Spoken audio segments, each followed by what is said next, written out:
Kalau dikatakan provokasi, bagaimana dengan selebrasi Cuadrado? Kawan-kawan pasti lihat gimana dia nari-nari gitu. Mana yang lebih provokatif?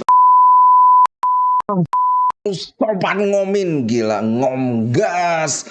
Drama banget. Ih, gila, aku emosinya masih terus terang aja masih emosi. Aduh, oke lah kita akui Inter mainnya nggak terlalu bagus juga, tapi jelas nggak terlalu jelek. Kita peluang lebih banyak dibandingkan Juventus. Aku hadirkan total 12 tembakan, on target 4, possession 62%, passing itu 692%. Jadi jelas aku nggak bilang kita benar-benar mendominasi, tapi ya aman kalau kita bilang kita main relatif lebih bagus dibandingkan Juventus. Tapi lagi-lagi ini pertama-tama yang bikin aku emosi, lagi-lagi finishing kita Mkhitaryan, kemudian siapa lagi itu aku lupa. Aduh. Dan nanti kita bahas yang soal soal adu mekaniknya itu nanti kita bahas di akhir.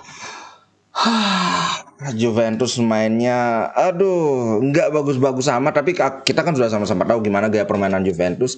Mereka akan main bertahan, tapi yang agak mengejutkan adalah di awal-awal babak pertama Juventus justru main sangat terbuka, sangat menyerang. Oke, kita respect dengan itu, tapi ya biasa setelah berapa menit keberapa mereka kembali pulang kandang kan, takut bener kebobolan. Aduh gila, mulutku kepleset-pleset karena emosi banget. Aduh, buat kawan-kawan yang mungkin nggak nonton, aku akan jelaskan apa yang terjadi. Gol itu terjadi di menit 83 nih golnya. Di menit 83 oleh Cuadrado. Ini Inter menurutku ini lebih karena kesalahan Inter. Komposisi atau positioning pemain sudah cukup bagus karena serangan itu kan dari sayap kanan kita kan di sana bagus. Gosens masuk ke tengah untuk mengantisipasi bola crossing, tapi di kiri yang kosong karena sudah ditinggal sama Gosens, dan somehow bolanya mental ke arah sayap kiri dan Cuadrado datang dari second line tidak terjaga. Udahlah itu aku sudah bengong, udah gimana ini. Namun ternyata di menit pelanggaran itu terjadi di menit 94 ini dia. Menit 94 dan kemudian Lukaku mencetak gol. Kita sudah semua sama tahu ya. Kemudian apa yang terjadi? Ini kronologinya. Jadi selama penalti itu, dari sebelum ngambil penalti itu, fans Juve meneriakkan makian-makian, teriakan-teriakan berbau rasis. Bahkan aku udah lihat sendiri videonya, ada suaranya menirukan suara-suara monyet itu. Gila, ini antara fans dan pemain memang benar-benar sama aja. Dan kemudian Inter mencetak gol melalui penalti Lukaku. Kan aku sudah bilang kalau soal penalti sudah nggak usah diragukan lagi Lukaku skornya masih bersih sampai sekarang selama di Inter ya. Aku nggak tahu kalau dia di Chelsea itu gimana. Yang jelas selama dia di Inter belum pernah gagal nyetak gol dari penalti. Dan kemudian ajaibnya adalah Lukaku selebrasinya dia melakukan ini, mana itu? Tangan menghormat, satu tangan di ini yang artinya diam, dan ini artinya respect. Itu kena kartu kuning kedua. Masalahnya adalah Lukaku sudah kena kartu kuning pertama. Kartu kuning pertama oke, aku akui itu pelanggarannya memang layak dikenai kartu kuning yang dia sliding itu.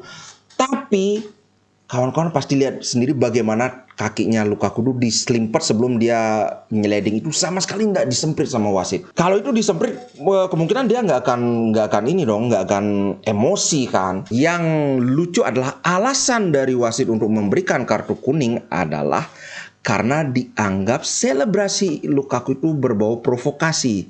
Lihat, aku perlihatkan langsung kayak gini selebrasinya. Nih.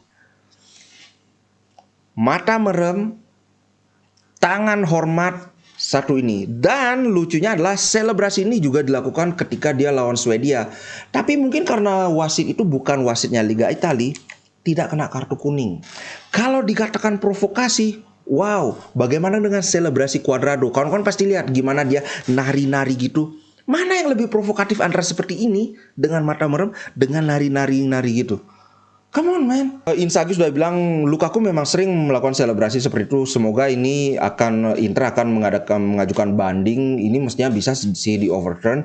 Apalagi mengingat bahwa dia mengalami racial abuse. Nggak boleh dong kayak gitu. Juventus harus minta maaf, dan itu minimal kalau Federasi Sepak Bola Italia itu adil, fair, itu Juventus harus kena hukum.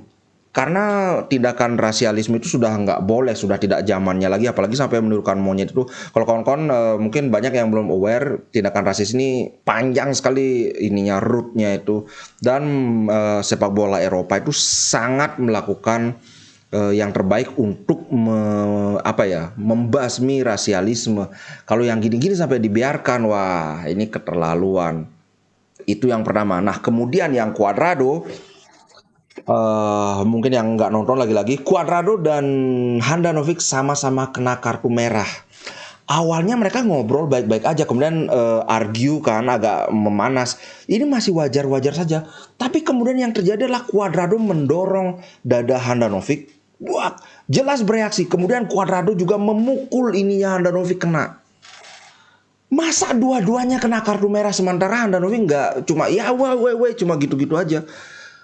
Masa dua-duanya kena hukuman yang sama? Yang satu mukul dada duluan, mendorong itu, habis mukul dada dia mukul rahangnya Handanovic. Handanovic cuma marah gitu aja.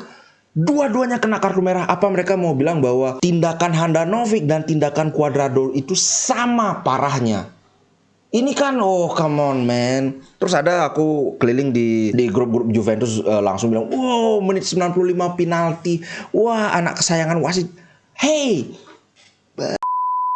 nggak ngaca. Juventus sudah 3 kali handsball di kotak penalti.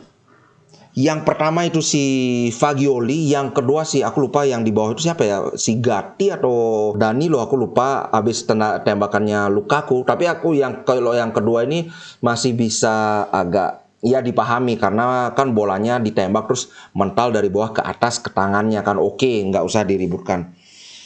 Tapi yang terakhir itu benar-benar sudah handsball, sudah ada tayangan ulangnya, foto-fotonya di mana-mana ada. Masa itu juga mau diprotes? Kalian sudah dapat handsball loh, sudah dapat bonus. Kemudian dari pertandingan sebelumnya di Liga Italia juga sudah dapat bonus. Lawan Sampdoria juga sudah dapat bonus. Masih juga bilang Inter yang anak kesayangan wasit. Gila, tumben aku ngegas gini. Udah lama aku nggak bikin ngomgas. Gila. Dan masalah ini adalah Handanovic cukup mengejutkan kan, karena dia dimainkan, tapi oke lah dia main cukup bagus. Walaupun di golnya si Cuadrado mungkin kalau Onana akan lain ceritanya, karena itu biasanya ketika berhadapan one on one gitu, yang dilakukan oleh kiper itu adalah memperbesar badan, yaitu misalnya tangan direntangkan kayak gini. Tapi yang terlalu terjadi pada Handanovic, kalau kalian lihat ininya, replaynya itu dia malah mengecilkan badannya kayak gini, kayak dia takut banget itu dikolongin, jadi dua tangannya itu menutup ininya. Ternyata bolanya ke samping. Coba biasanya kalau kawan-kawan lihat, kebanyakan kiper dalam situasi seperti itu pasti tangannya gini supaya nggak ke samping bolanya kan. Jadi menurutku kalau itu Onana ada kemungkinan itu nggak akan gol.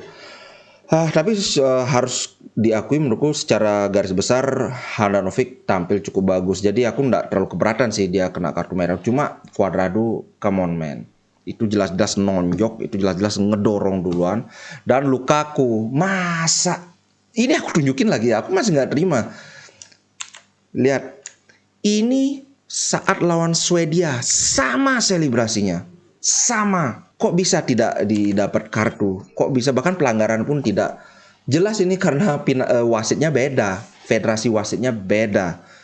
Gila guys, aku mau komentar juga jalannya pertandingan. Menurutku Inter main cukup bagus walaupun tidak istimewa. Ini sebenarnya masih di bawah standar Inter. Dan aku cukup terkejut, ternyata Juventus mainnya tidak terlalu bagus. Masih lebih bagus mainnya Juventus ketika di Serie A, ketika kita kalah 1-0 itu kan. Yang layak jadi man of the match menurutku si Ambrosio. Agak mengejutkan Ambrosio bermain dari awal, tapi ternyata dia mampu menjawab kepercayaan Inzaghi dengan sangat bagus. Sangat bagus di pertahanan, Begitu juga di build up sangat bagus, tapi kalau build upnya masih kalah sih sama Bastoni menurutku. Acerbi juga cukup oke. Brozovic istimewa menurutku. Barella yang agak kebetulan persis seperti yang terjadi lawan Fiorentina. Di babak pertama Barella jelek, tapi babak kedua Barella bangkit. Dan benar saja ketika Barella sudah permainannya membaik, dia nggak ada komplain-komplain. Kan dapat dia dikasih umpan yang salah itu dia bilang kayak gini dia. Tapi di babak pertama lihat gimana dia komplain terus. Barella itu kayak gitu. Memang dia projecting gitu loh. Dia frustrasi dengan dirinya sendiri tapi nyalain orang kayak emak-emak gitu kan. Kemudian Lukaku menurutku tidak terlalu istimewa tapi ya masuklah. Lautaro yang paling ini Pak.